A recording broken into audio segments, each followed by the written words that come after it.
What's good, Terrence?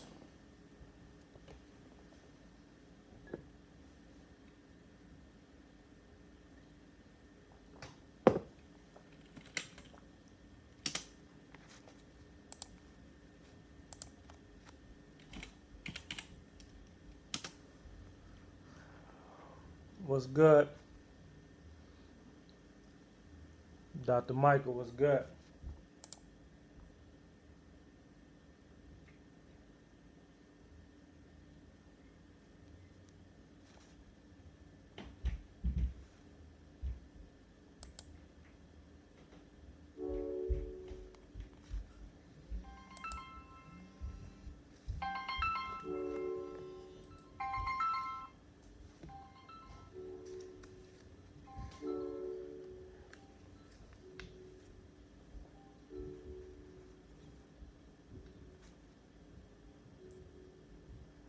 All right, we're gonna hold off on the calls until everybody get in and situated. We're gonna hold off on the calls until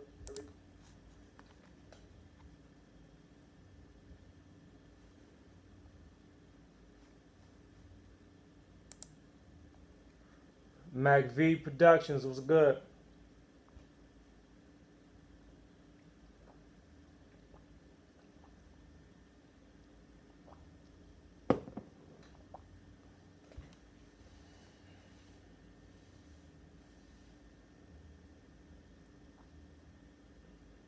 Okay, Quenisha. See you in 30.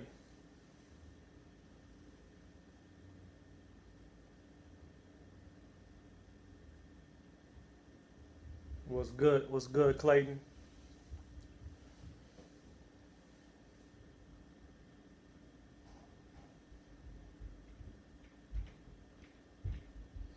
I see we got 23 of us. Every 23 of y'all logged in right now, live. Margot was good.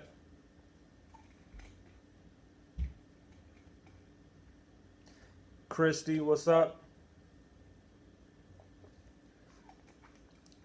Hello, mother.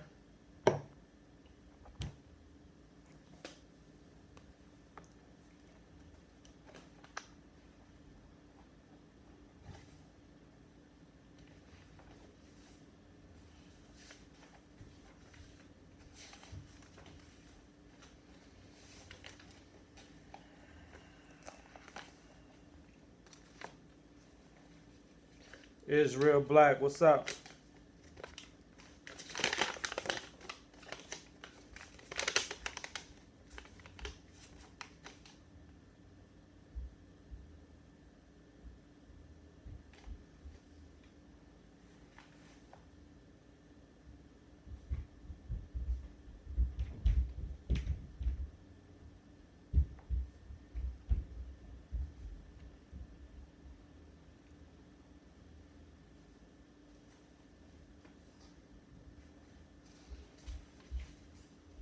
Rhonda Jones, what's up?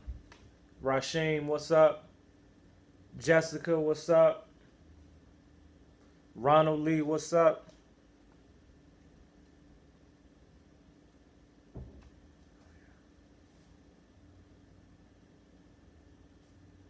All right, I got you.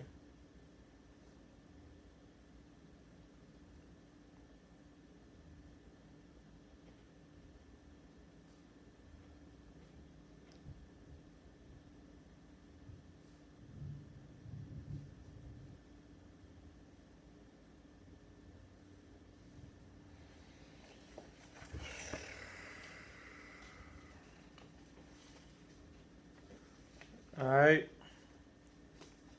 we're gonna get started in about 2 minutes.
Ralph Green, what's up?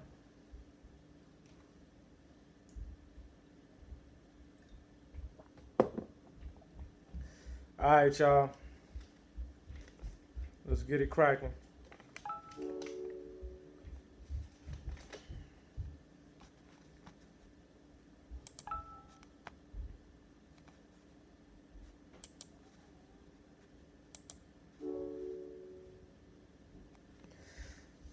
All right, I'm tired as hell. I wasn't gonna. I was about to punk out today. I ain't gonna lie. A lot of stuff going on. I'm gonna cut off my.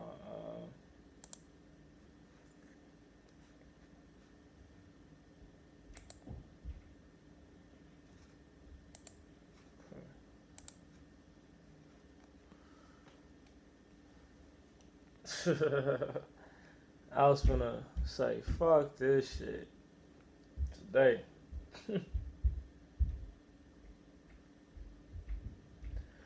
But you can't leave the people hanging. Most importantly, you can't leave the family hanging. All right, so we're gonna get to this shit.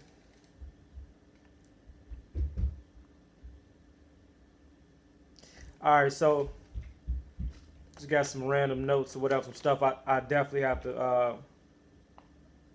to go through as we moving forward as a unit. You know, I'm all about building security and securing the foundation of things. So I'm pretty much fine tuning things as they go. So one thing, well, first thing, and these are gonna be random, but after I get done going through my list of things I need to go over, that's when I'm gonna open up the line so y'all can call in for any type of questions, comments, or concerns y'all might have. What up, Clyde? All right. So authenticating the birth certificate. I forgot who that was asking. That said something about that they had their birth certificate stamped. Who said that? And they wanted to know, was that authentication?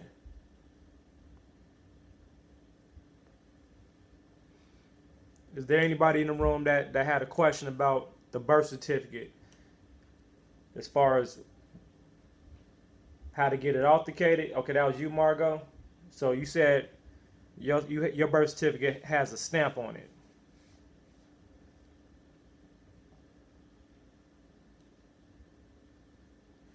All right, so look, this is what we're gonna do.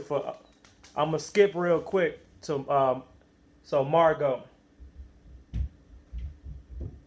I'm gonna have you call in. You had a private number, right? Hey, remember, that private number is only for members of the Hellraiser Legacy. No outsiders. That's only for members of the Hellraiser Legacy. No outsiders. Only members of the family. That's it. All right. So Margot, hit me up so you can ask your question.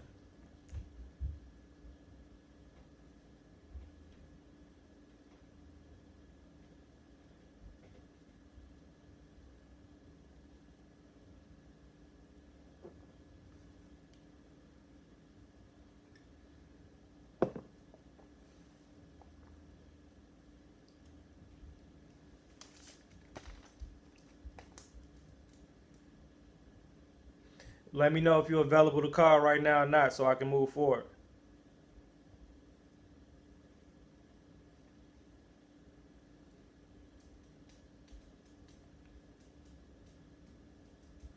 All right, Rhonda, you gotta get that number inside the group. Somebody share that number with her inside the group. Don't share that. Don't share the number on YouTube. Somebody should get that number to in the group. Rhonda.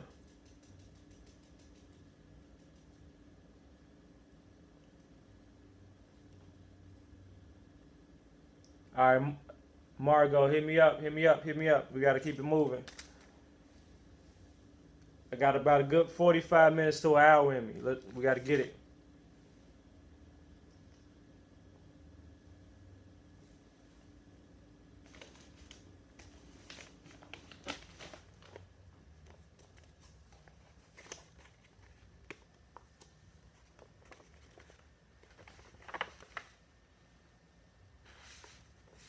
Sam, what's goody? All right, y'all. We're 11 minutes in. Let's get it. Margot, I'm waiting for that call.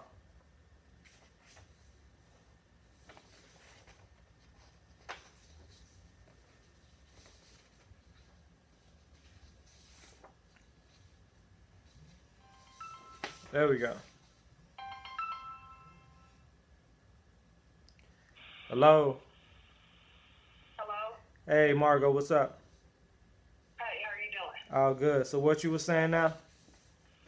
Okay, so on my certificate of live birth, it has a seal, like it's been stamped. You know, like they stamped it.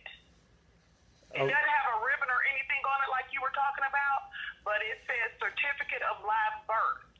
It's not a birth certificate. It actually says certificate of live birth. It has the 11-digit number at the top, like you said, and then at the bottom, it's got a seal on it. oh, you talking about the actual? You talking about the actual certificate itself, Right. right? Okay, so yeah, so you do. That means you do have your certificate of live birth. But what I'm talking about, 'cause I thought you asked, was that does that mean that it's authenticated, right? Oh yeah, I did ask you that, but you said no because you said if it didn't have the ribbon and the whole pack wasn't sent to me, that it wasn't authenticated, right? Right. So yeah. So yes, that is your official certificate of live birth. Now you have to get that authenticated. So if you look at the screen, I'm gonna show you the first phase of authentication. You see that? Okay. Let me go back to the screen real quick. Okay. Uh-huh. So this is what you're gonna get when you go to the Secretary of State. Uh, see they attach the birth certificate, the certificate of live birth. Okay. So you bring your certificate of live birth to the Secretary of State. You go to the index department. If the Secretary of State you go to don't have an index department, that means they're not a full service Secretary of State. So you go to your nearest full service Secretary of State. Tell them you want to get a document authenticated. Then they're gonna give you this. They're gonna give you they're gonna give you a letter on top of that. So the letter pretty much says. So this letter, along with the sealed document, the letter says, "To whom it may concern, attached. Please find these certifications which have been requested. Also, please accept this acknowledgement that this office is in receipt of your cash amount and the amount that they charge for this certification. If you have any questions or need any additional assistance, please contact the index department." So once we get all that. Okay. Once we get that, we're gonna take that. We're gonna take that certificate that they stamped on top of your certificate of live birth, and then send that to the Department of State with along with pre-stamped envelopes so they can mail it back to you. Okay. Preferably registered mail. Okay. Registered mail. Yep. Okay. So basically, what you're gonna do is you basically going to choose your mailing options. Do you want next day, certified mail, or whatever, however you want to do it, depending on how fast you want to get it back. Once the Department of State gets done authenticating the certificate, so once you get it back from the Department of State, they're going to have their seal on it. Basically, the difference is that going down to the Secretary of State and getting this certification certificate, what this does, basically, this is gaining your title interest over the birth certificate and certifying that you are the title holder on a state level. You see what I mean? So doing it through the U.S. Department of State, that certifies you on the whole corporate level, as far as United States in general, as a whole. So we need both certifications in order to fully authenticate the birth certificate, basically. Okay. Two Yeah. certifications. Okay, I got you. But like once you receive that back, once you receive it back from the Department of State, your birth certificate is officially authenticated. You're done. Okay, great. Okay. All right. All right, appreciate that. Oh, Thanks. okay. Cool. All right. Bye.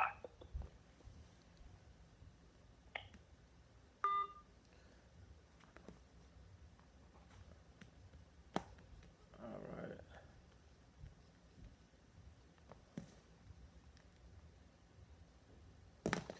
All right. Let me see. Stump.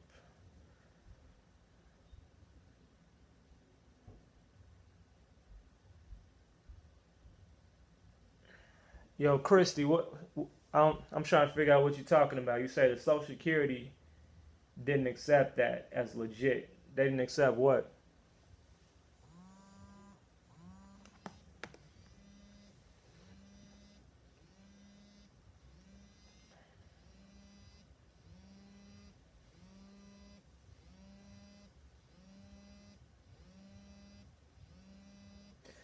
Vincent, you can do everything through mail. It's just gonna take longer.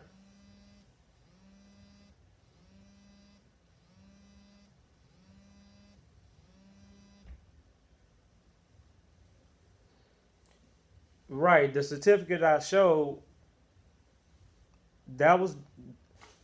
This is dealing with the Secretary of State. That's not dealing with the Social Security Administration.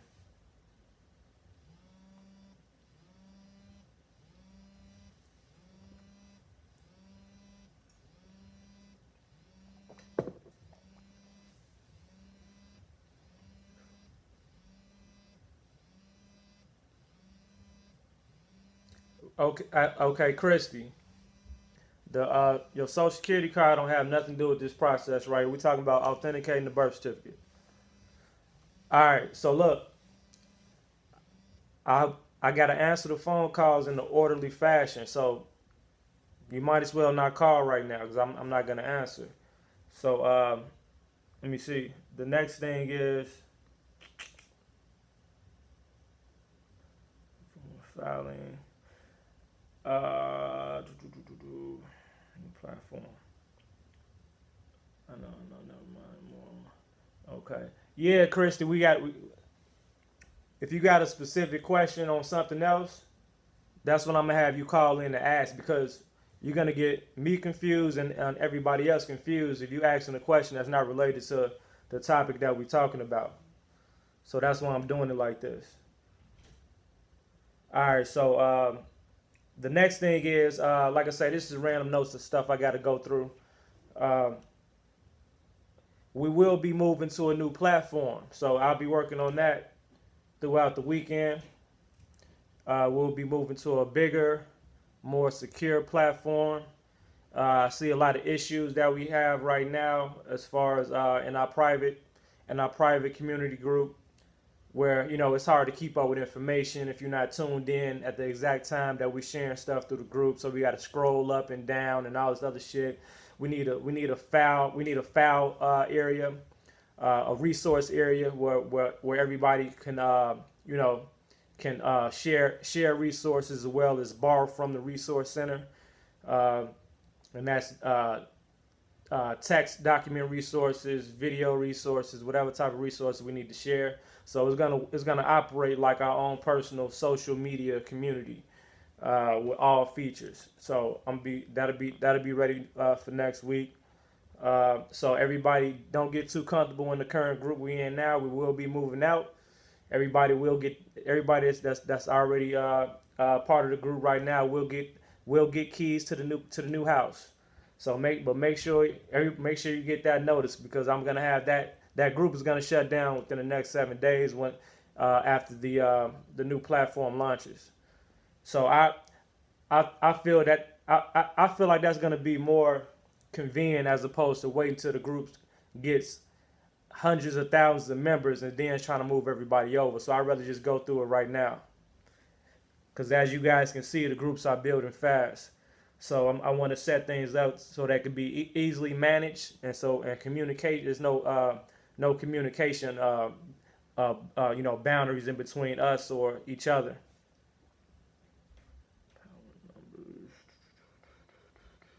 Remember Monday at 7 p.m. Central.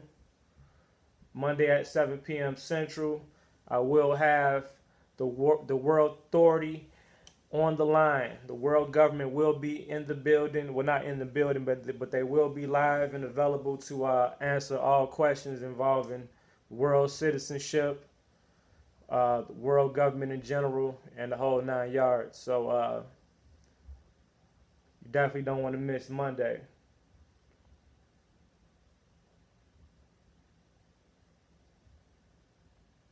The new platform is going to have everything we need. Like I say, sharing capabilities, resource center, public chat, private chat. Everybody's going to be able to create their own profile, have their own profile and stuff like that with stuff on their own individual pages. It's going to be the shit. Yep. It's going to be the shit.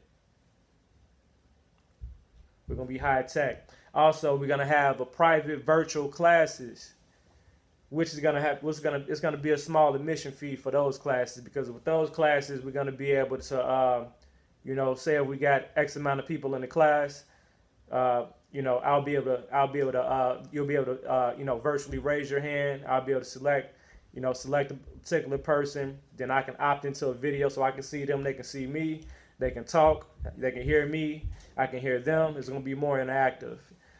So we're gonna do those too. Kingsmen and Queensmen. Certain people I'll be asking to become Kingsmen and Queensmen of the Hellraiser Legacy group to help assist with, different things depending on, the level of, the level that it depends on the person. One person might be good at fouling. One person might be good at, just contracts. Or one person might be a lawyer, so they'll deal with, certain law things. One person might be good at, taking pictures. Who knows? Whatever. So, or organization.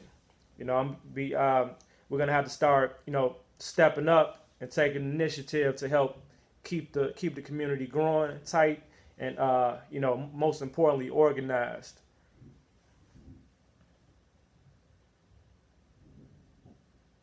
Peace, Charles. What's good?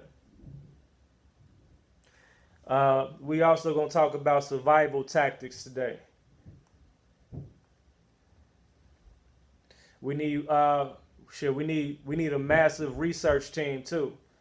And when I say research team, I mean people that's, of course, gathering information, adding it to the resource center.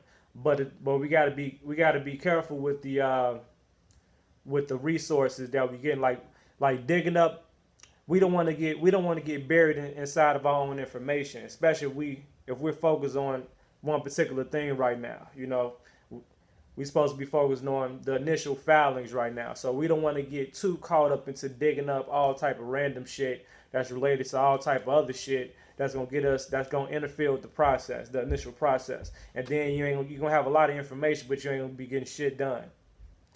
So be cautious with information, and for some of the elites out there that already put in some work, some UCC work or some contract commercial law work, they have an understanding of what we're doing already. That might be a little bit ahead of the game, as some of us might be, or the newcomers. The worst thing we can do is overflood them with all type of information, especially if it's not directly related to what we're dealing with.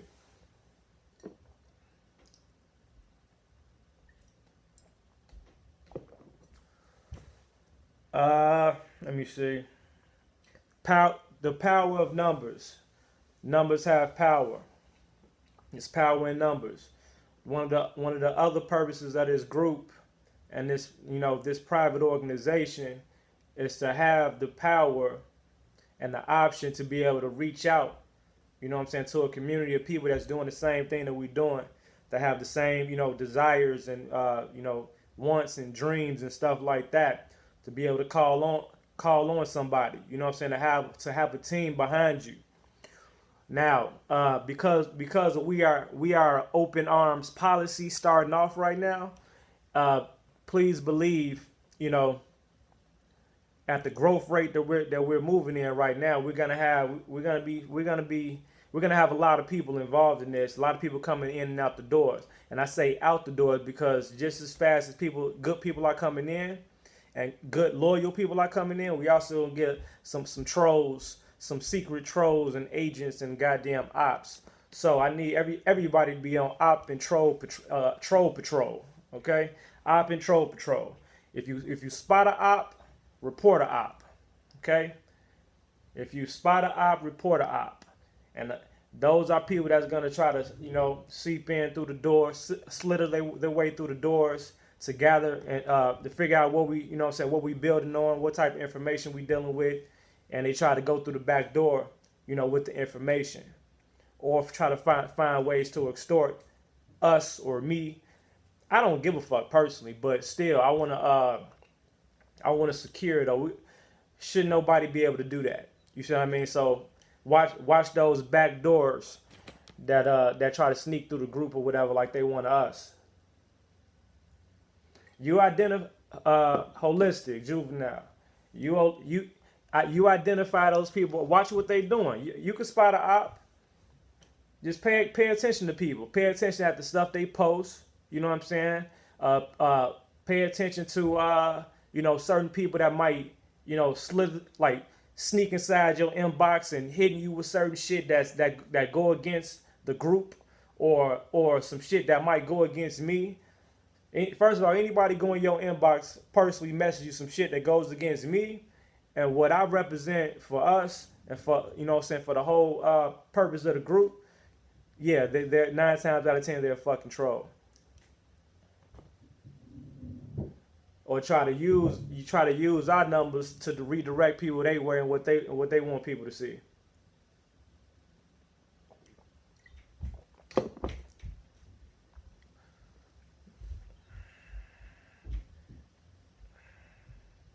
Because one thing's for sure, I've seen more people that hate what I'm doing as opposed to you know, like, loving, and respecting what I'm doing. If YouTube comments was hate mail, I can only imagine. Let me see.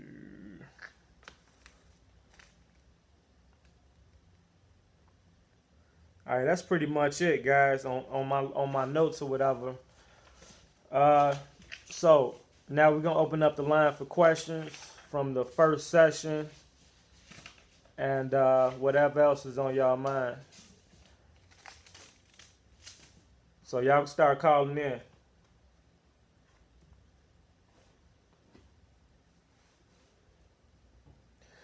Everybody that's new to the feeds and to the movement, and you know that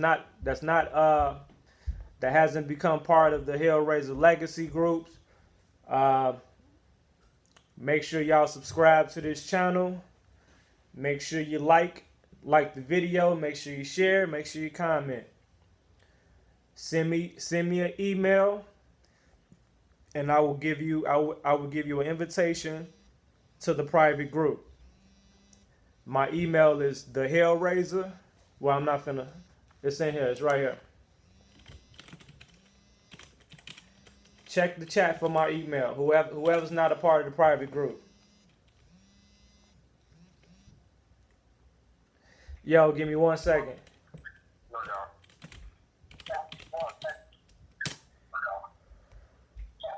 Whoever is not a part of the Hellraiser Legacy group, email me, and I will send you an invitation to the group. Everybody's welcome and invited. That wants to be. You only get kicked out if you do some stupid shit. So, what's up? Who I got online? What up, this Solid Dollar, what up, man? What's good with you, bro? Hey, man. Hey, listen, I want a quick question. I'm gonna make it quick because I can't get most of my stuff back through the live. Okay. My birth certificate was in the state of New York, but I'm currently living in North Carolina. Carolina. I know that I'm gonna have to claim, and then the weird thing is like my mom's maiden name. I use that all the way up until I was going to school in North Carolina and did some super fly shit with my birth certificate to put my father's name on it. So it's almost like my new North Carolina gave me. And I feel like just giving you the whole spill because I feel confident. I basically one name is Saladin Cole, the other name is Sproul. You know what I mean? Okay, yeah, we back up. We got lost connection. The Matrix trying to interfere with the goddamn lines and shit. So what? Yeah. So yeah, just go with the original that original birth certificate. Okay, so but when I use my name for the credit, I'm gonna put the state name that they gave me, because that's the name that like they kind of, I guess it's my straw man official name now. You know what I mean? Always refer back to the original.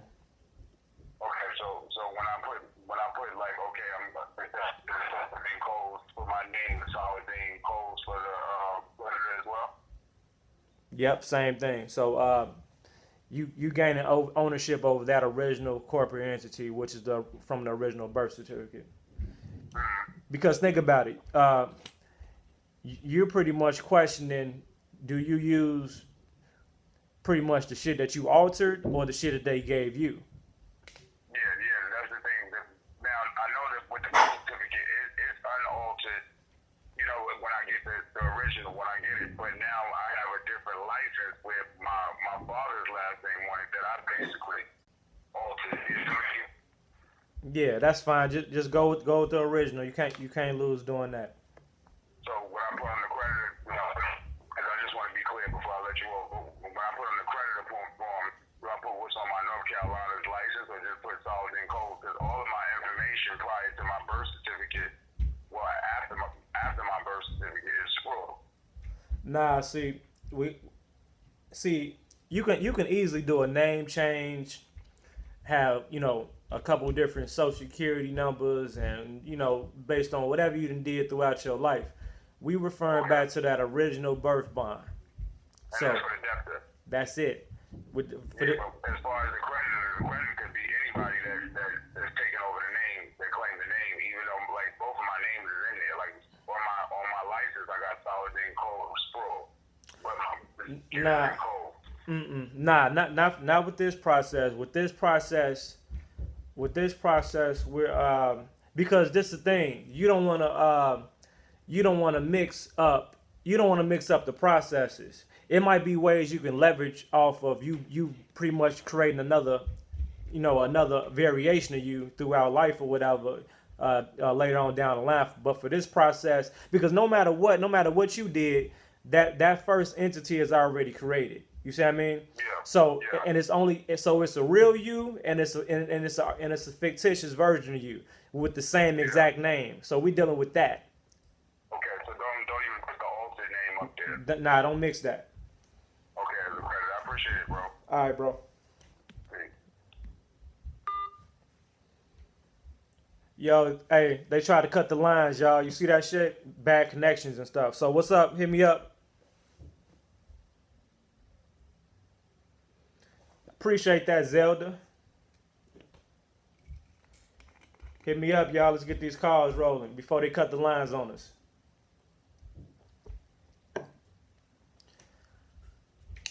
They trying to cut the lines on us. Let's get it. Hello? Hi, this is Cynthia.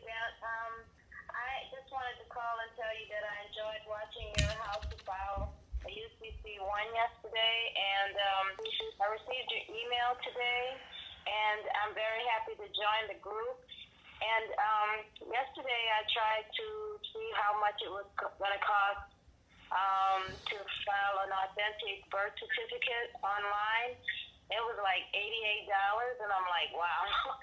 And then I went to UPS today to find out how much it's going to cost to get not a P.O. box, but an address. And I think it was like for 3 months, it was like $15 a month, and you have to pay it all at once. So I see that there is a lot of You say you went to the post office? no, I went to the UPS, which Okay. you suggested, Yeah. and they said that they do have the addresses, but it's like $15 for per month, Yeah. and but you have to pay for like 3 months in advance. Right. So just gotta get all my ducats in a Yeah. row. See. This the thing. The process. It's like it's two things involved with the process. It's several things. For the main thing is our time, and the other thing is money. You know what I'm saying? Because Right. we need time to do our research to get our paperwork and shit in order. We need time. Then we need time to actually go and file these documents and go to these places and question these people and all this other stuff. And then the stuff requires investments towards it. You know what I'm saying? Pretty much Right. filing costs.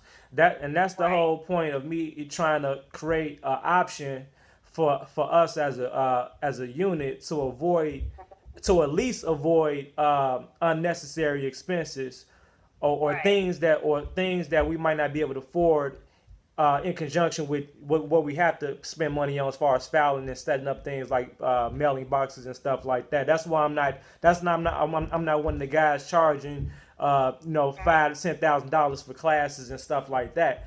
You know what I'm saying? Yeah. Of course, I'm organizing in a way. Everybody will pretty much give their donations and invest into the group and stuff like that. But it's gonna be like petty change, like you know what I'm saying. Right. That's why I call it donations. You know what I'm saying? Right. But ultimately, the power of numbers in the community and the union is gonna be what helps us all. Because like I say, it can be if we all are in this together and have been building for X amount of time. Let's say hypothetically we have 1,000 members in the group starting off, right? And let's say you it's a process that you need to go through next that might cost you $1,000, right?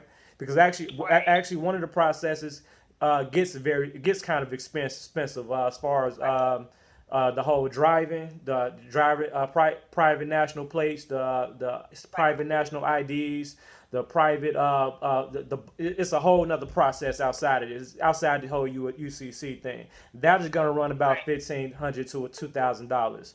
You know what I'm saying? Once that time comes. And that has nothing to do with nobody else. That's just a private service. That's how much stuff. Cause just like you buy a car, the plates are gonna cost about $200, right? Right. Same deal. Right. So Well, like I'm on disability. I don't get a lot of income, but I think that I'm gonna take up an extra job driving to Uber, so that I can. Because if you want something you bad enough, you have to go for it, and you have to make provisions in order to go, get, accomplish your dreams. And I have a master's in social work, so I don't have a problem with doing paperwork. It's just that you have to get all your ducats in a row, and I just wanted to let you know that I enjoy your presentation. I enjoy your energy. I enjoy that the way you give the information to us. I have a high presence on social media. I would love to share your information, but then again, I don't want you shut down either. You know what I'm saying? Because like the president, all of these people be following me, and a lot of celebrities. So I don't want to jeopardize the group in any way, So I just want to let you know that I really enjoy your videos, and that's why I joined the group. I had a hard time getting in, but I'm in now. I have the app and everything. now the thing is, you can't jeopardize the group getting shut down. You know what I'm saying, by sharing and stuff like that. First off, we're not doing anything illegal.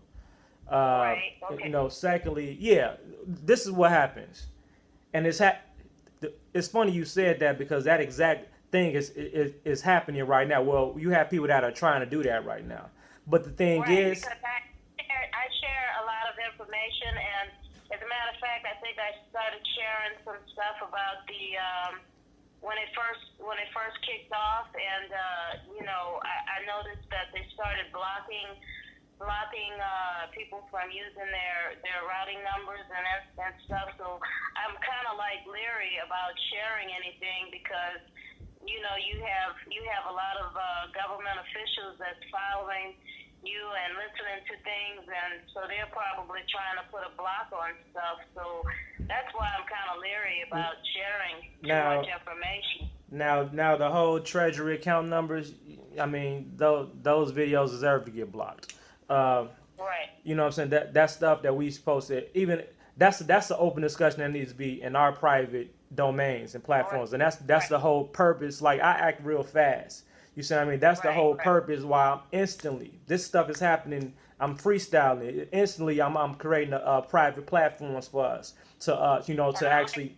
You see what I mean? So all we're doing right now, this is the anytime we online on YouTube and we're doing these live streams, all this is just an open invitation to the world to say for other brothers and sisters and like-minded like us, like we here and this is where you find us. We out here with you. Let's go. And this is how you join.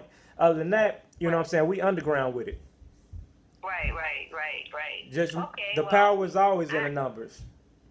Right, and I really, like I said, I really enjoyed. I'm glad I'm here, and I did a lot of paperwork yesterday, downloading and the paperwork. I tried filling out the UCC one, but it disappeared. I called myself saving it and downloading it, and when I went back, I didn't see anything that I had typed. So I'm like, what the hell happened? So I got to figure that process out. Okay. And I don't know if this has to be typed or does it matter if it's handwritten? It has to be typed. It has to be typed out. Okay, and can you get it notarized or does it have to be sent into straight? I mean, because I have a bank that doesn't mind notarizing, but is it best to just send it to the Secretary of State or what?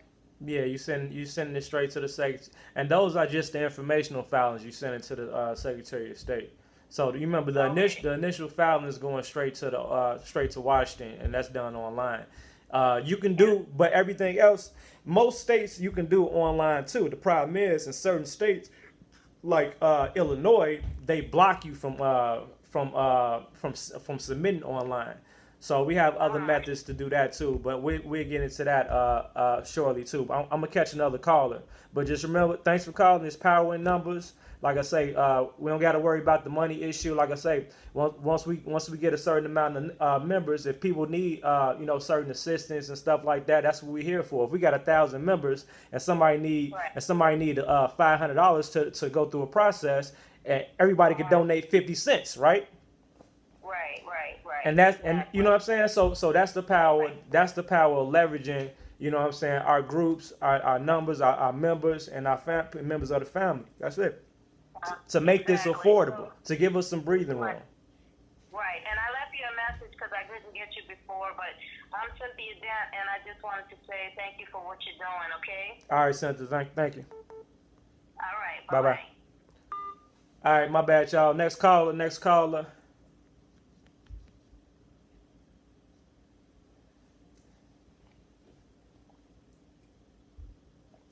Phone line is open, y'all. Phone line is open.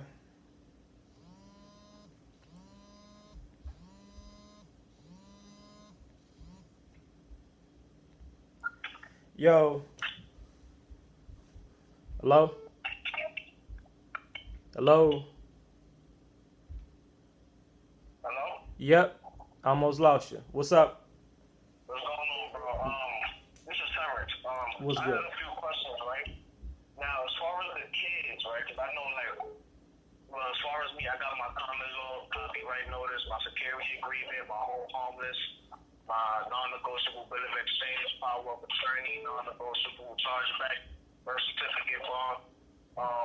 So I'm just trying to figure out, as far as the kids, how do I go about putting the kids on the UCC one? All you do to put. Yeah. So all you do to secure the kids on the UCC one Remember, everything, all precious valuables of any sort goes in the collateral box. So what you would do for them is the same. This basically the same information you put to secure your titles. You're gonna put their birth bond on there. You're gonna put the registration number for that birth bond. You're gonna put any other type of identification that might have. If they already have a social, well, of course they do. You're gonna put their social, and you're gonna put if they're 16 or something like that and already have driver's licenses or permits, you put that stuff on there too. Understandable. So the shit, as with the kids, I could do that with my grandmother as well, right? I'm not sure about that. I don't think so. I think she has to file her own UCC. Understandable. Yep. Because she the way I presented it to her, but she looked at it like, nah, I'm not really trying to do this. But Most grandmothers aren't. Trust me, most grandmothers aren't. They most grandmothers aren't. understandable.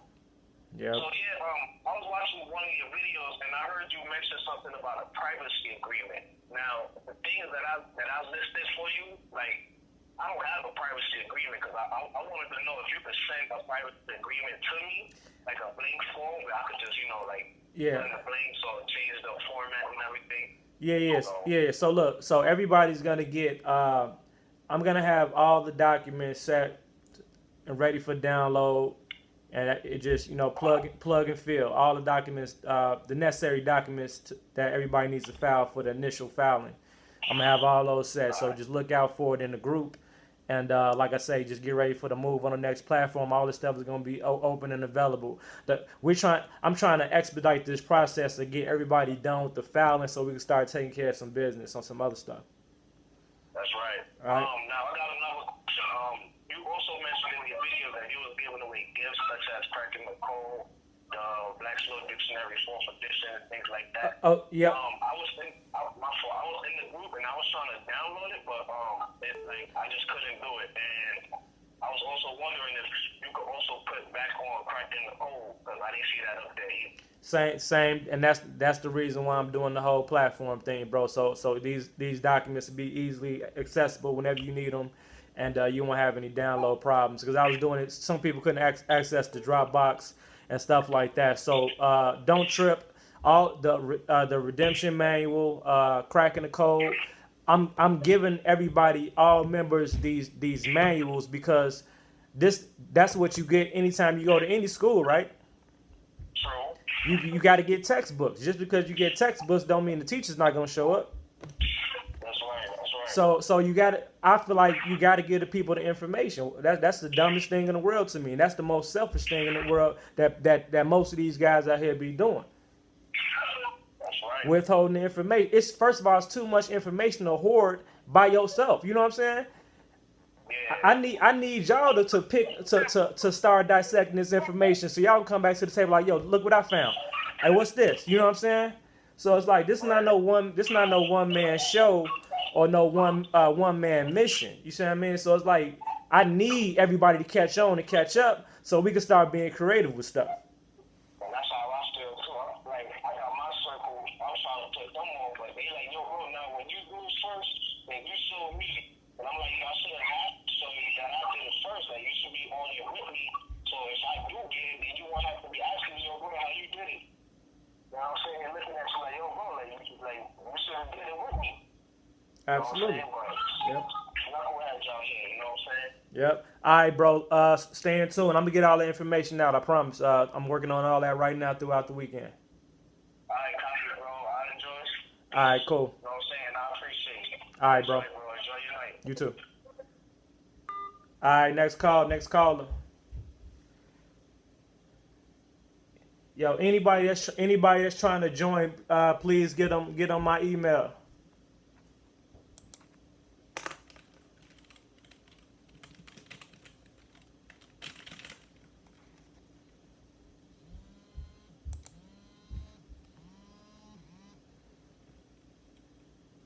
Hello. Yo. Hey, it's Rhonda. How are you? Rondo, how's it going? I'm well. Okay, couple of questions. Hey, family.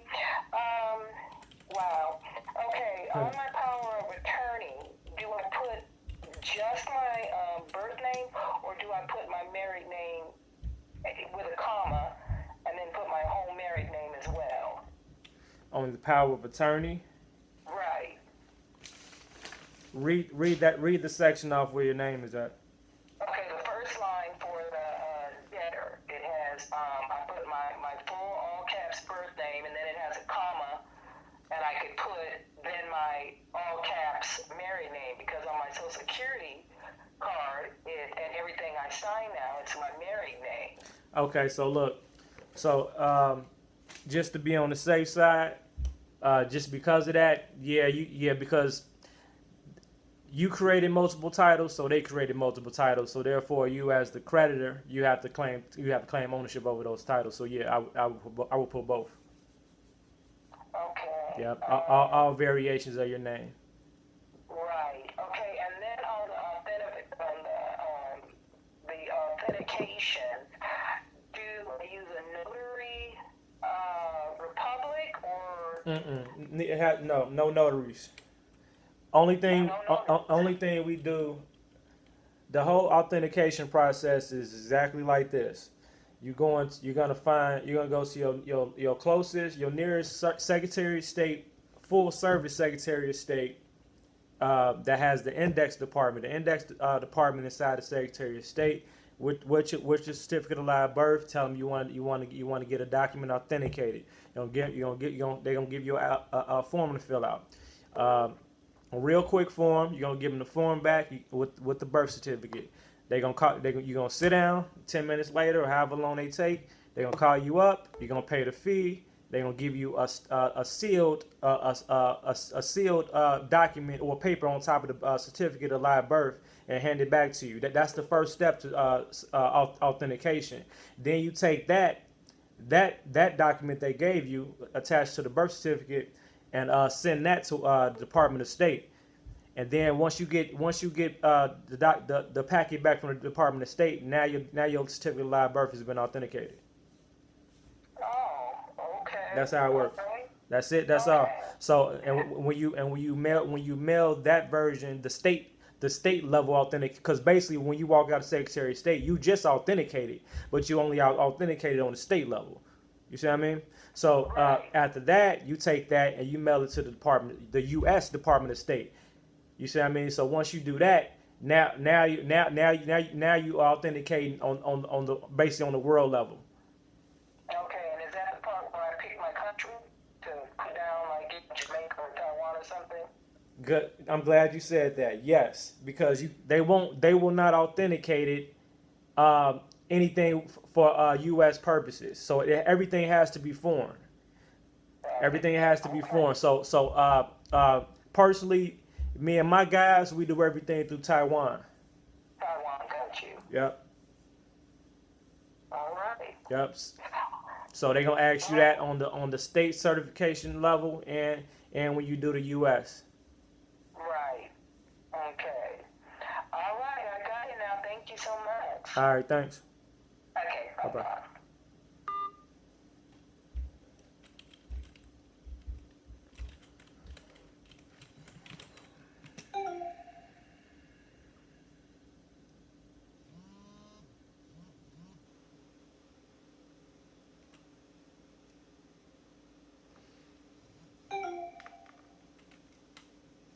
All right, I got you, Raina.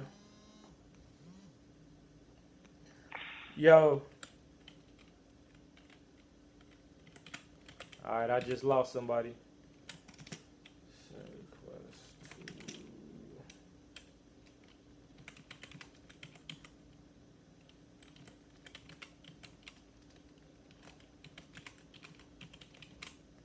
Phone line is open, y'all.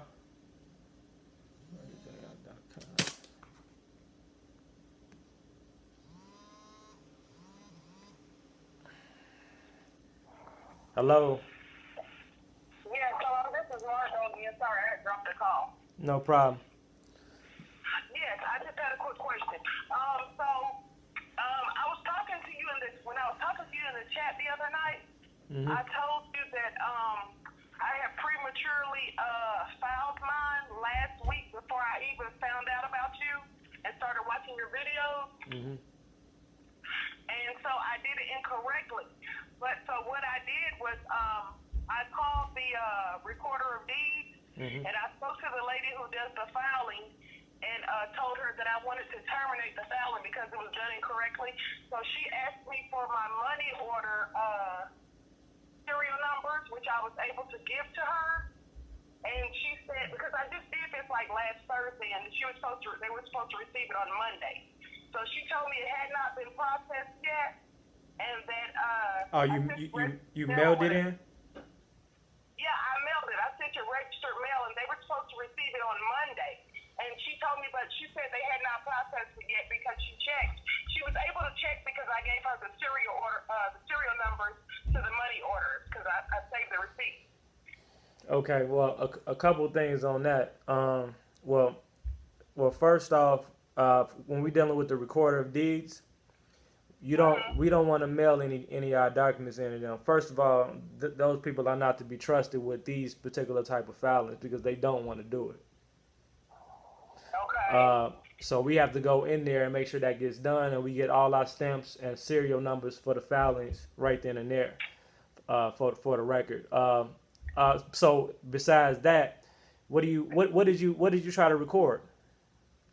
Well, what I actually sent in, see, I had misinformation because, like I said, I got this information before I started watching your videos, and I sent the actual UCC-1. That's all I sent. I didn't send in any forms or anything, but once I found out that all this other stuff was supposed to be done, that's why I called and told her I wanted to have it terminated, and if she could send it back to me. And she said, she asked me how did I make my payment, and I told her I sent a postal money order with it. And she said, she asked for the serial numbers, and she said they had not filed it yet, so she told me to call back on Monday. Because she said if they just received it this Monday, it's not been filed yet because she already looked for the serial numbers that hadn't been processed. Okay. So she will be able to send it back to me because, I gave her the information or whatever. Yeah, 9 times out of 10 they wasn't gonna file it anyway, because Okay. the only thing that we have to put on the record is all of our filing documents. You know what I'm saying? The security agreements, trademark notice, copyright notice, all that stuff.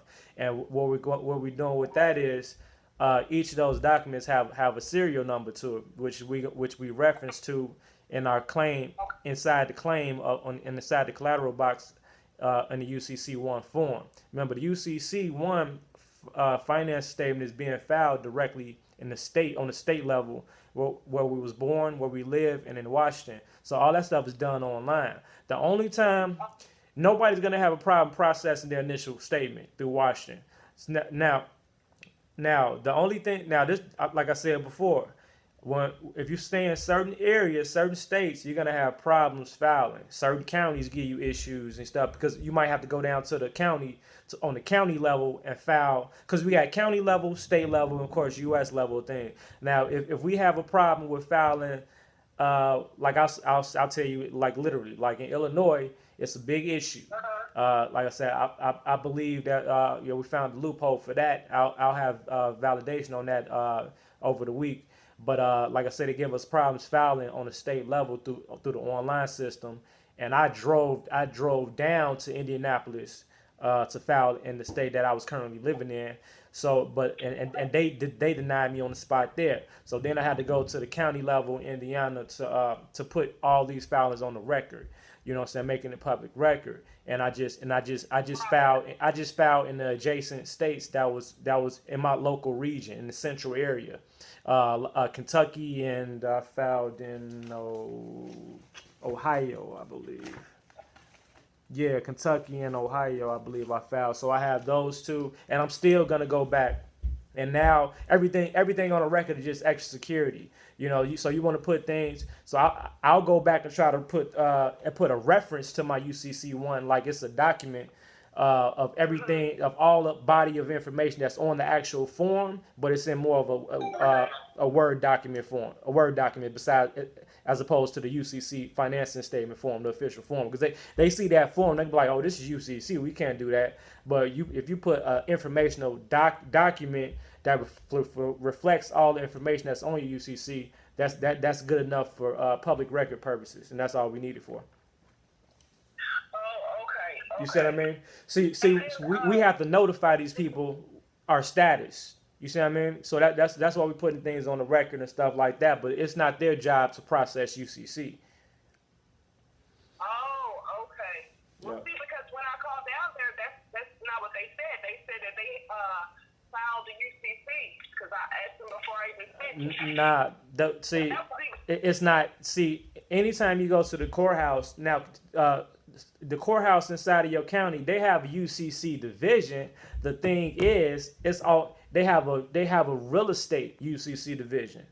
You see what I mean? Oh, So yeah, that's exactly what it said. that's what she said, right?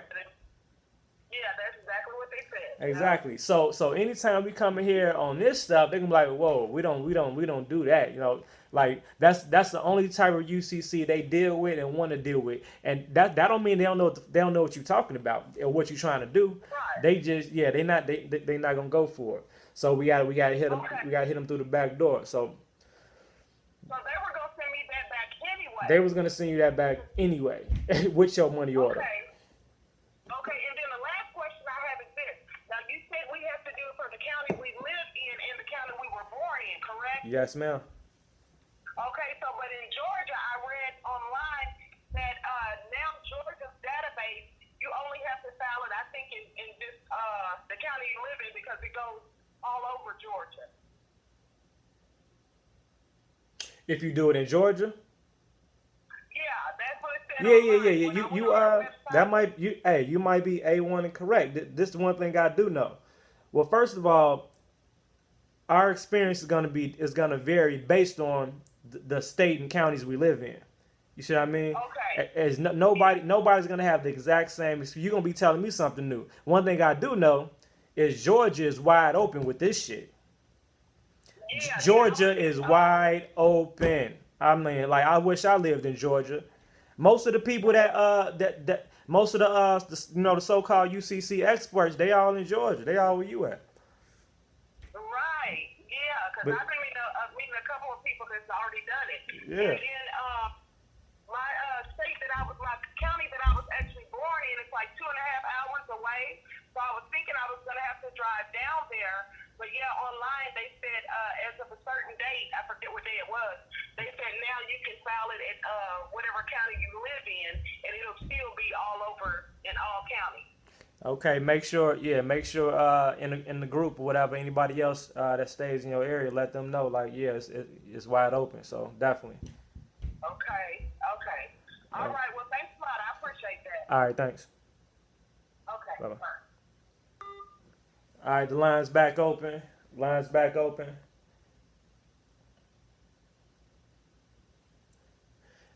Yo, Rain, I'm gonna have all the documents uploaded. I'm working on all that. I'm gonna have all the documents and all the materials I already gave out. I'm gonna have those. I'm gonna have that done tonight.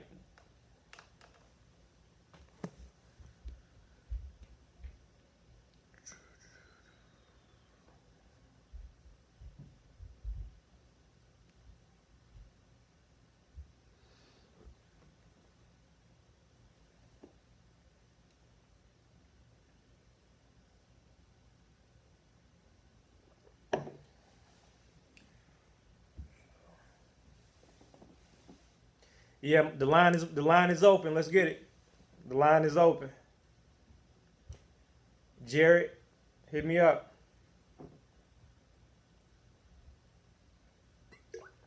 Jason, what's cracking?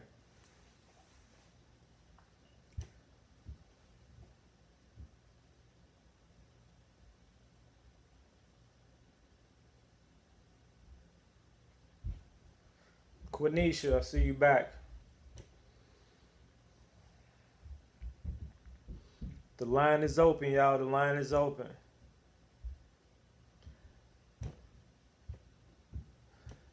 For all new viewers out there that are not subscribed and that are just leeching information or snooping and trolling, please get the fuck out.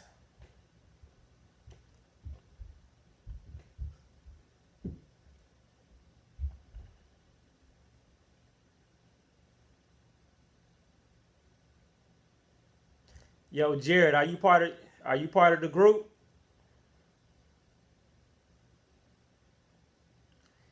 If you won't call, if you need call in options, you won't call. You want to be able to call me. You got to be a part of the. You got to be a part of the group. No, you got to be a part of the group, B. Hold on.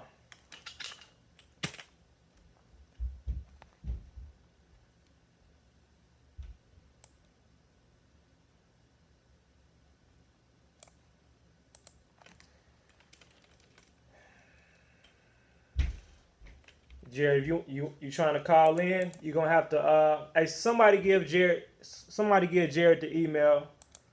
I try to accept you in real quick, join, and somebody give you the number. All right, so I need, the phone line is open, y'all. Phone line is open.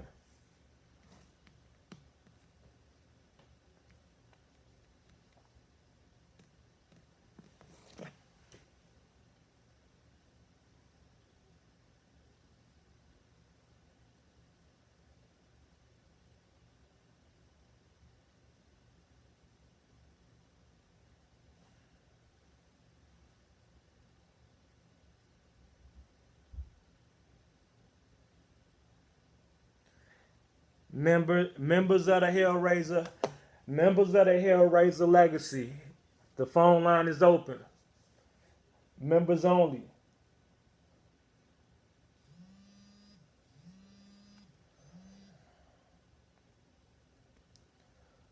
Yo, Hey, how you doing, brother? It's Charles Park. what's good, bro?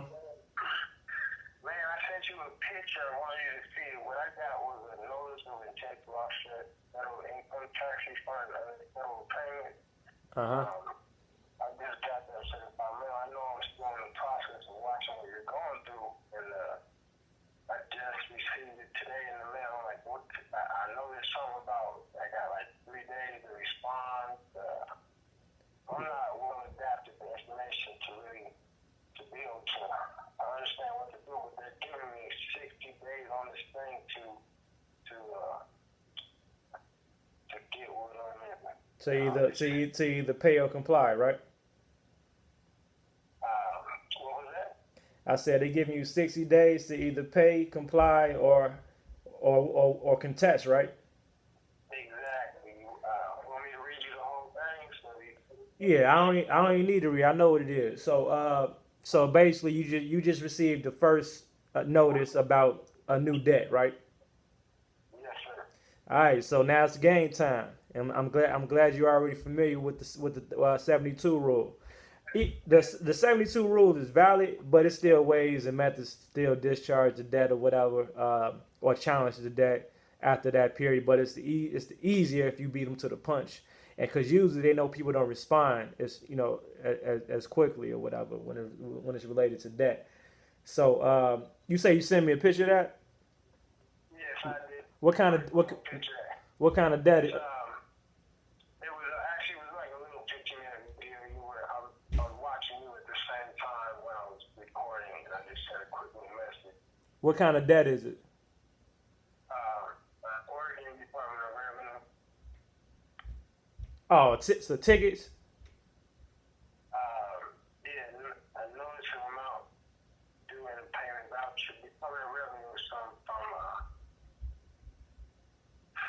some old notice of intent to offset federal income tax refund and other federal payments like this. I have to dig into it.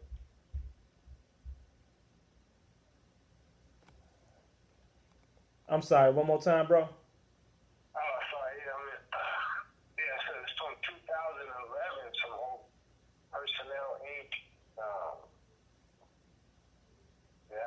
I just got it today when I was preparing for your show, so I was like, well, this is an issue I can call my brother on and see if he has some quick advice for me. Yeah. So I'm gonna check it out, bro. And yeah, we'll I got you on that. Don't even trip. Let me look at it though. All right, thank you, bro. All right, bro. Yep. Hey, so this is exactly how you spot a troll, Mr. OC Love or whoever it is, he or she. I'm just wondering, is this an all black group? Does it fucking look like an all black group, man?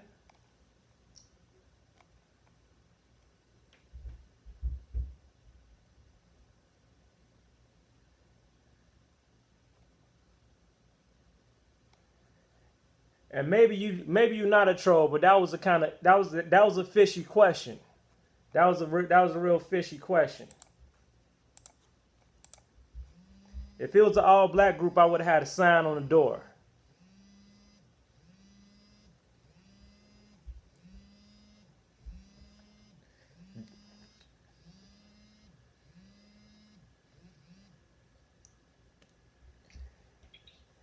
Yo, Hey, how you doing?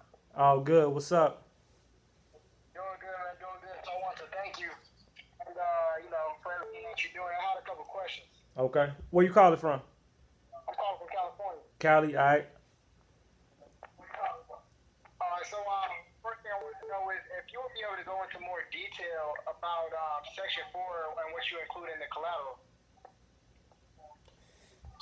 Okay. So look, Section 4 of the collateral in the initial filing, as long as you include the serial number for your certificate of live birth, the registrar number, usually at the bottom of the certificate of live birth, the serial number or bond number is usually at the top, starting with like usually 3 numbers and a dash and the rest whatever, and any type of licenses you have, driver's licenses, firearm licenses, whatever type of licenses, your social security number.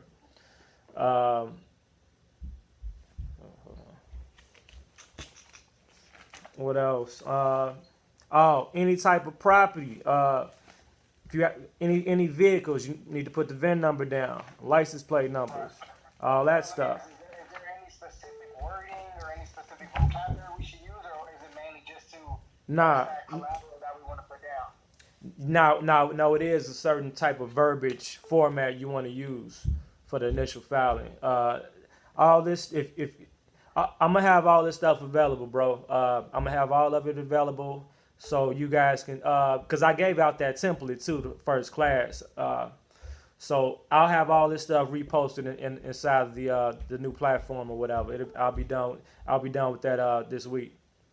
Okay, and then my other question was when we're filing for our DBA, because out here in California, they're making it damn near impossible for us to get through. In the systems out here, they make our name, our fictitious name, capital as well as our actual name. So is there a way to bypass that glitch in the system? Because I've been to my county registrar office. I've been trying to do it online. I've been trying to go through LegalZoom, and everything's giving me the same glitch of making both names capital, all caps. Have you tried going down to the Cook County Clerk's office? Yeah, that was impossible. Their system wouldn't let them do it because both names were capital, so there was no distinction between my straw man and myself. Yep, same issue they gave me. Actually, accidentally damn near processed my shit. I'm looking at it right now. They actually notarized it and everything, but I didn't actually process it through all of it. What I had to do, I went ahead and LLC in my name. So you did a trademark of your name? I did an LLC with the name, so I established another corporation with the name, and yep, that's how I did that. But the only reason why I even went that direction, because currently my advisors were saying DBA, and then then they were saying LLC.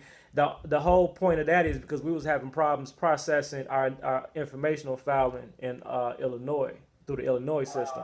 So because of the same issue you just said, that basically the corporation and the individual can't have the same. Yeah, exactly. So either or though, this is the problem. Even with the fucking the LLC, the shit still wouldn't go through because in their mind it's still the same name. You see what I mean? So it seems like any variation of the name, they're not gonna even chance it. They know what's going on. So the only route through that, like I say, I'm testing the waters on this this weekend or maybe tonight, as far as adding an additional debtor, and it's on site like online on the online application of the UCC. Like, so whatever state you're in, you go back in there and then instead of just putting your name you put your name for the first debtor or the debtor, all caps, and then you add the governor of that state and as the additional debtor, and then push that shit through. Right. So let me ask. So in order to get basically like the rights to my name, would that be through an LLC, like trademarking my name and then just going forward from there, or what would be the best way to get this done, or at least to start the process of taking the ownership of the name so I can do everything else? Now remember, bro, the whole UCC1 filing is the process. You see what I mean? So Right.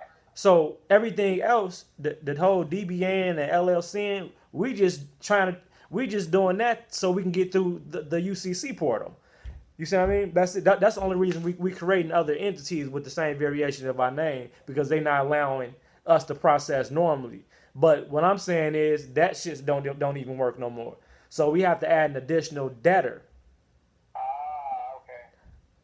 Okay. Taking claim over the name is the UCC1 filing. Everything else is putting the motherfuckers on notice. As far as going to the recorder of deeds office, and that's all that's doing, giving public notice. That's it.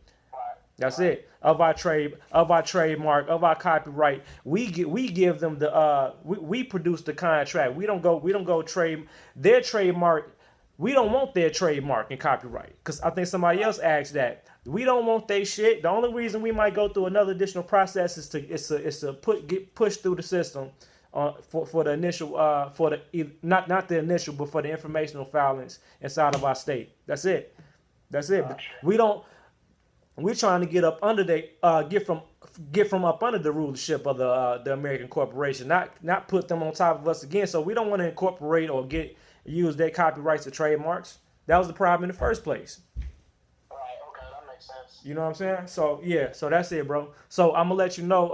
I'm gonna have an update on that as far as with that additional data, because that's the problem we got out here in Illinois and Indiana too. Okay. All right, Well, I appreciate it, man. We like and subscribing, sharing, and doing all that we can to push the movement, man. let's get it, bro. All right, man. Take it easy. Yep. All right, line is open. Line is open.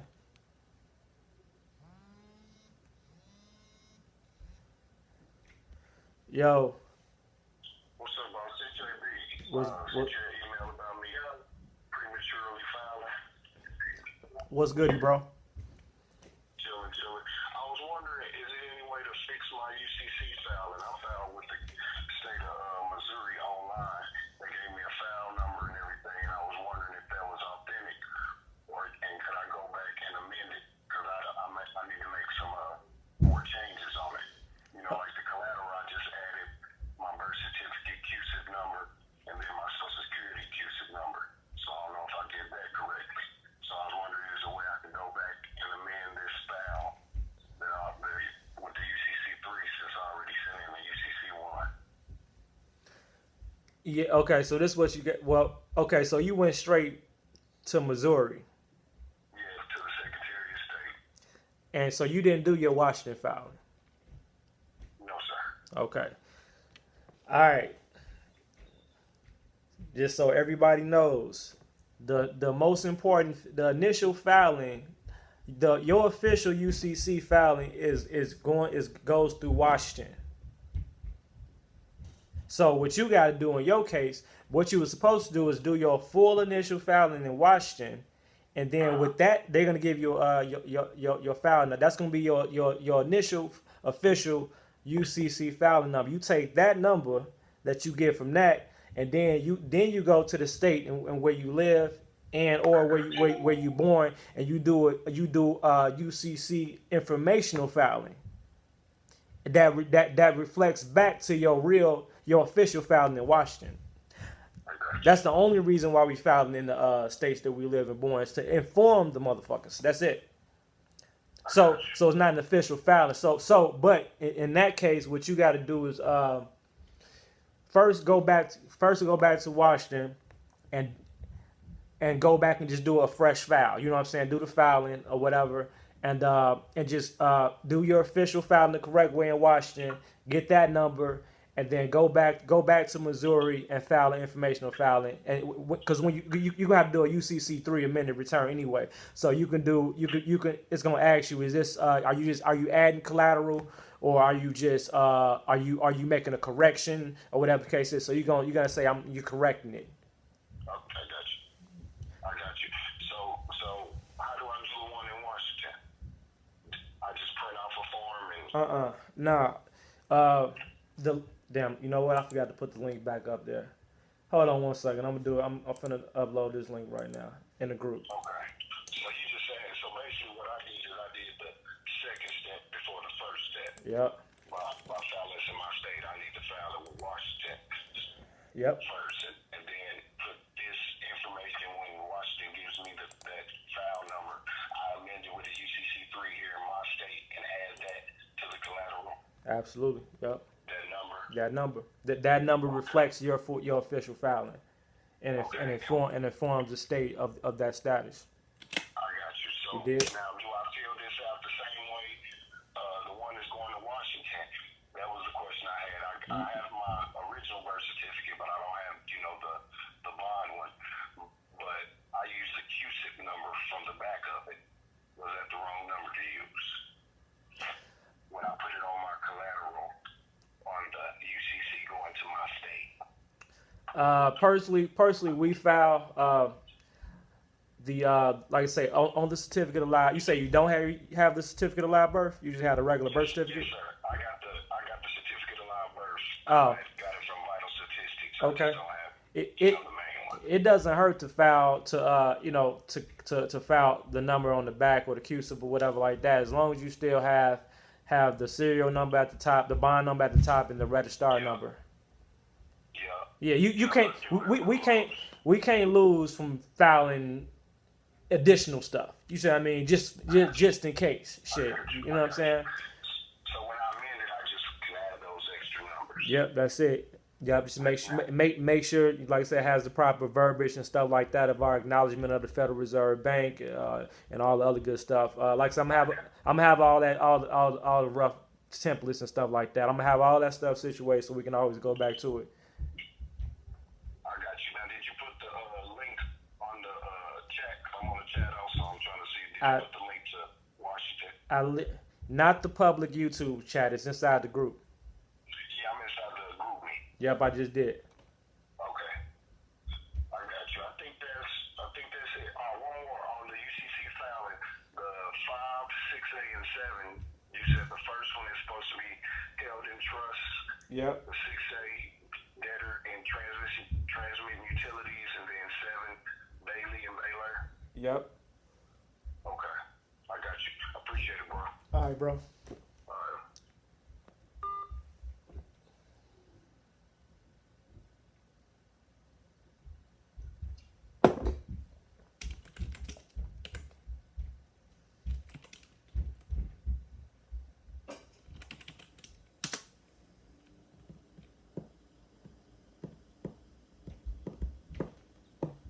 Phone line is open. Phone line is open.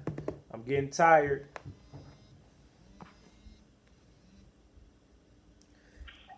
Yo.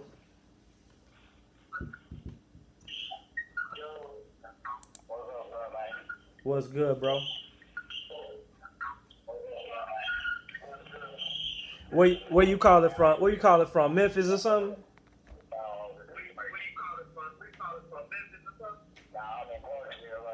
Oh, okay. So what's good? Talk to me. Hey, mute me in the background for me real quick. I'm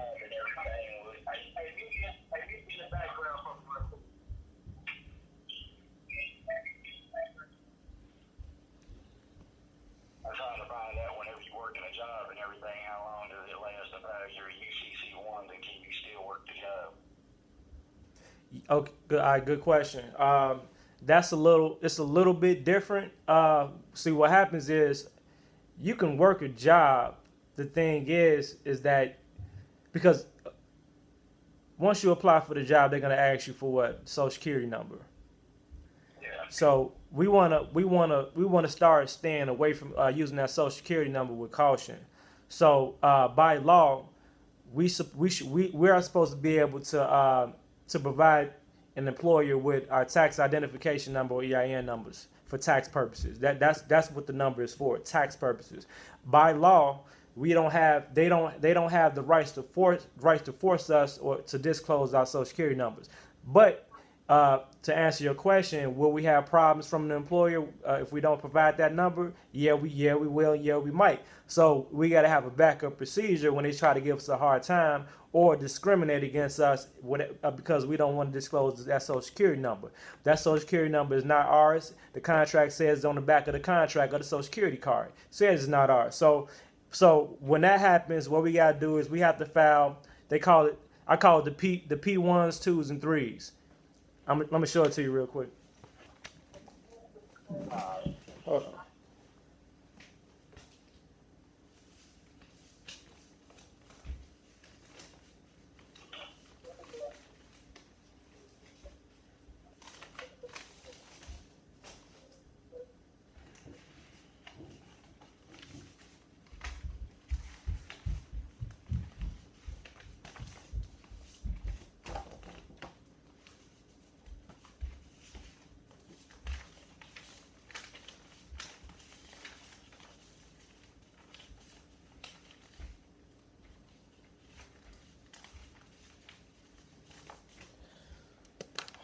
All right. Okay. So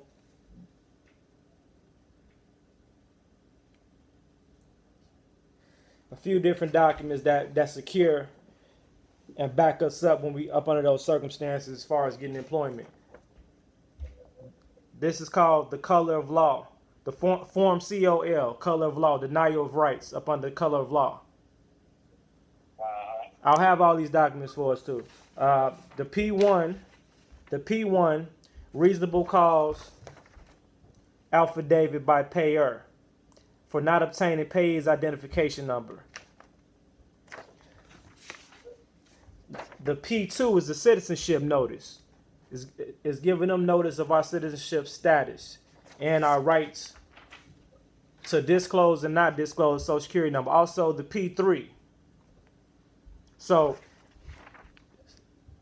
sometimes you might have to actually go all the way with this, but for most parts, if you just bust these forms out on their ass and like to acknowledge to give them acknowledgement that you know your rights and that tell them that if they say they can't, they're gonna not deny you employment because you don't disclose your social security number, they don't want to accept your tax identification number, your EIN number. You're gonna say, well, you're gonna have to give the IRS notice of, you see what I mean, and pop that shit out right there. So basically, if you already, it's like if it's just almost preparing for a fight. You see what I mean? So if we going into a job, we know we're gonna get asked this question if we leave that blank or we give another number. So we just had that shit in the folder ready for them. Yep. I'll show it to the HR, take it to the HR job, and the job I already work at, do I have to have them take the social security number off file once I release that number back to the reserve or whatever, or back to the government? Yeah, you mean after if you already gave them the social? Yeah, if I'm already with that boy, do I have to go have them take the social off of file for me whenever I get the EIN?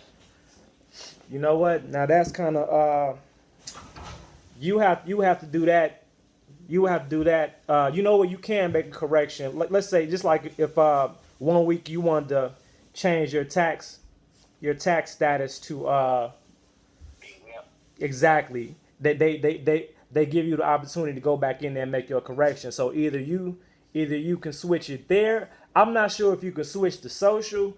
If you already contracted with the social, that's what makes it hard. But to put some added protection on that, what you do is when they give you the opportunity to change that tax information, what you do is you go up in there at the bottom of the form where you sign that, you right by your name, you sign UCC 1-308 without prejudice. That right there. Protect that right there. That's reserving your rights up under UCC. So anytime we accidentally use a number or a situation where we might have to use a number, because we got to be realistic. We might not be in a position not to give the number out right now. You see what I mean? So you might have to use a number. So just because you're using a number don't mean you don't have to you don't have to reserve your rights within the number as far as you being the user of the number. Anything we sign our names on, we have to reserve our rights. Anything we sign, any contracting we do, we have to reserve our rights, especially when we use a social security number. All right, I got you. Once you do that, you'll see they start dealing with you differently too. All right. That's what's up. Appreciate that, man. All right. All right, how is you? All right, bro.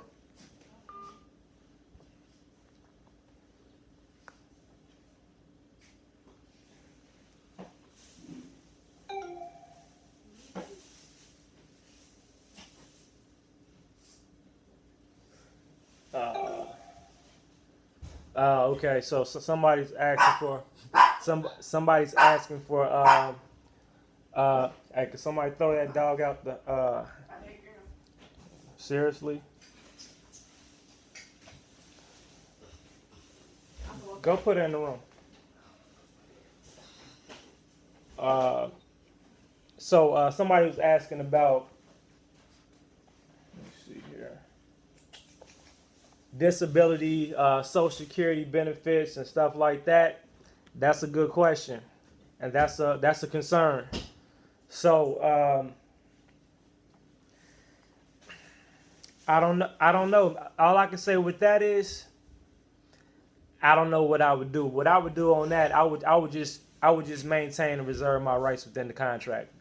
That's it. If I can go back to the original contract to say, hey, I want to make a correction, to whatever information that's on the initial contract or whatever, and they give you the opportunity to make a correction or to re-sign some shit, I would just reserve my rights up under UCC 1-308. But that's a sticky subject right there, because that it damn near contradicts the whole situation or whatever, because we pretty much cutting out the middleman and becoming our own private, essentially we're becoming our own private bankers and becoming our own personal creditors.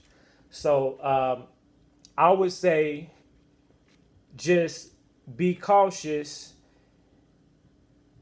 do all the filings necessary, but slowly set yourself up in preparation to remove yourself from that entity and from that contract.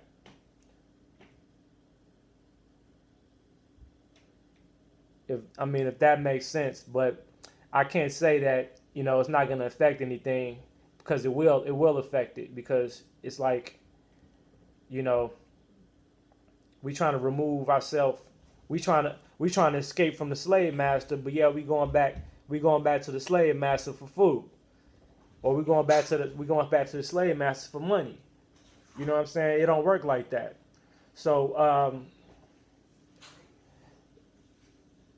all I would do is take things one step at a time and prepare your whole lifestyle to be full-fledged, inside of your new status. And that's another great benefit of having a support team. You know what I'm saying? To people that can, either walk you through the situation or support you throughout the situation until you get to a point where you can, you have a good standing ground on your own.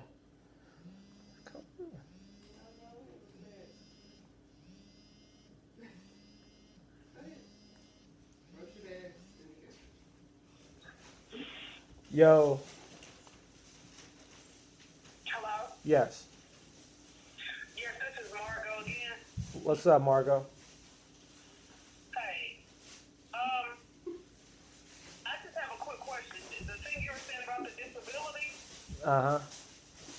Okay, well, I don't mind if they take away my disability check, but the question I have is, would I be able to keep my insurance? And what insurance is that? I have Medicare because I'm on dialysis.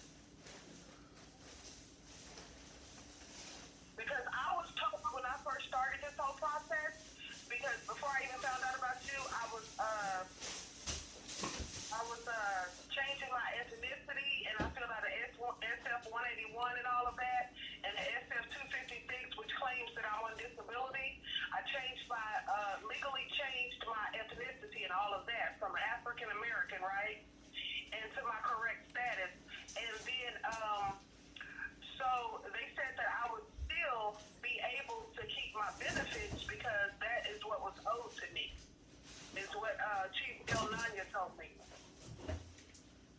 Who told you that? Chief El Nanya, or Chief Nanya L. I'm saying it backwards. Chief Nanya L. Because they do this process as well, but I didn't do the UCC thing with them. I did the changing of ethnicity. But in the beginning, I asked him, if I do this paperwork, will I still be able to keep my benefits? And he said that I would because I'm owed that, or for whatever reason, he said that I would be able to keep them. I mean, I don't care about the check. I don't care about the check. But I'm saying I need the insurance. Okay. Well, I'm not just gonna say anything. Just you know what I'm saying, just to give you an answer. I'm not sure about that. That I'll have to look into that. But what I would do is this is the thing. You're already contracted for that. So all I would say is call up. You know, give them a call and just find a clever way to get them to see if they can allow you to correct something on your application or correct something. You know what I'm saying? Where as far as your signature is concerned, whether they revise your insurance policy, whether they something to that makes it. Don't you know, like if you want to if you want to like upgrade your service or whatever with a service that's outside the original agreement. So that means they have to give you to re-sign the new agreement based on the upgrade or the new features or whatever the case is. So you got to find a clever way to put you in a situation where you can re-sign your name. And all this is saying. All this is, I'm just saying this just to be on the safe side because you probably can do. I mean, I don't know, you know what I'm saying, but just to be on the safe side, you want to make sure you've reserved your rights within the contract. That's what it always boils down to, no matter what we talking about. So we talking about because if you asked me that question before you was considering, applying for insurance stuff like that, I would have told you, oh yeah, well whatever, just you about to use a number, so reserve your rights within the number. Now, this is the problem that you might get though, especially with dealing with insurance. I did a video on that. I said that in the video too, especially with insurance. Insurance companies, they know exactly what this is. I literally have a return. If you want that, I'm gonna. Matter of fact, make sure I send you that so I can tell you how insurance companies respond when a person is reserving their rights. Now if they kick your application back or say they can't accept it with your legal designations, then we got an issue. You see what I mean? So or may have an issue. I'm not gonna say issue. Nothing might never happen bad.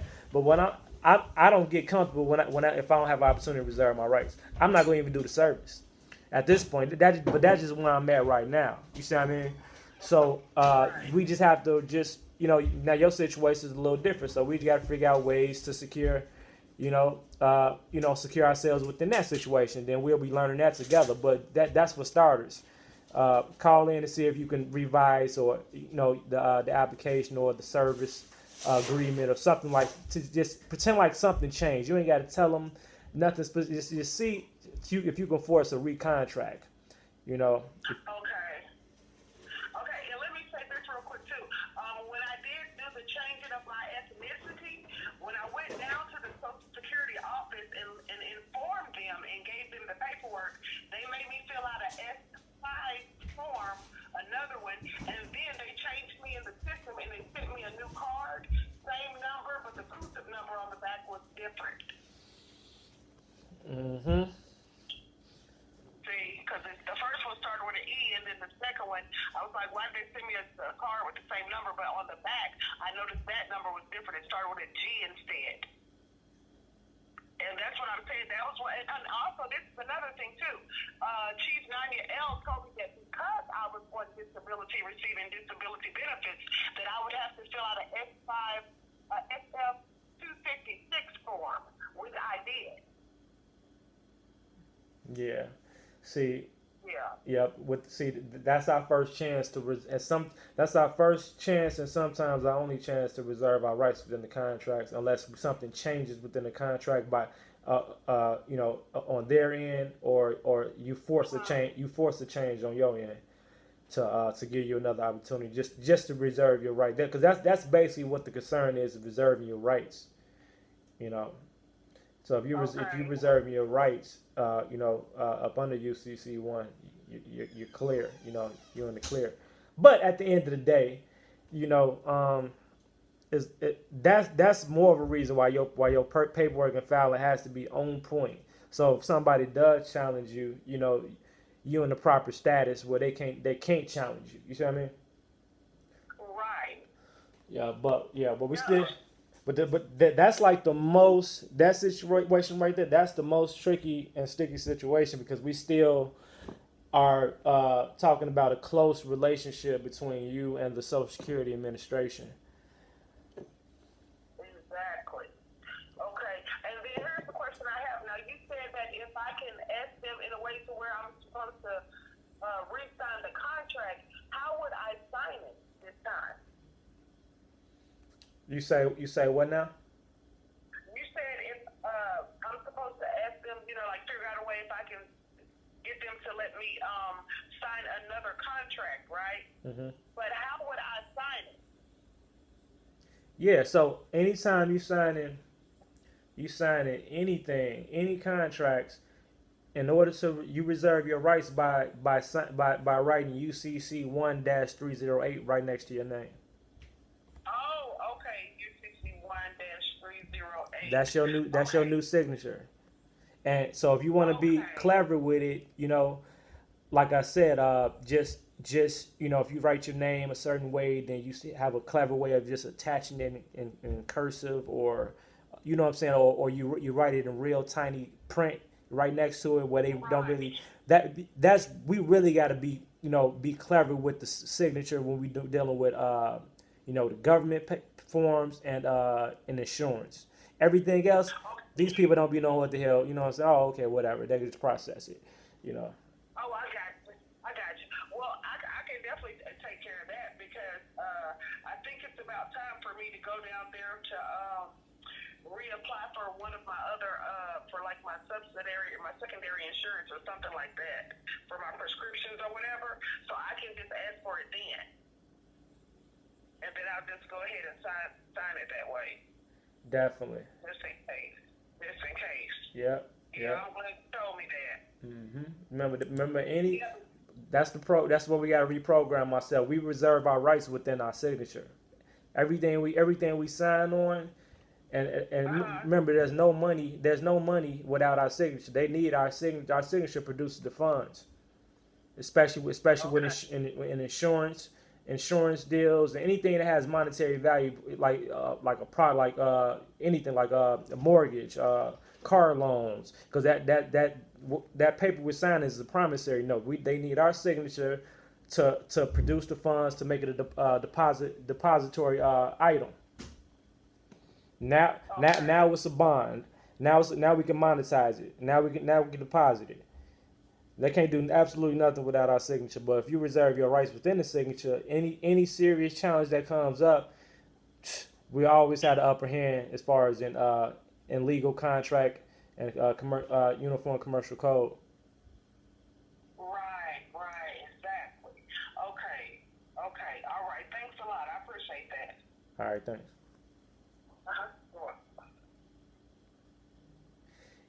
Yeah, stamps are good. Making our own stamps, yeah, definitely. All right, guys, I'm finna wrap it up. If you're not subscribed, subscribe. If you're not a member and you want to be a part of the movement, be a part of the family of the Hellraiser Legacy, send me that email. I'll send you that invitation. We'll get it going.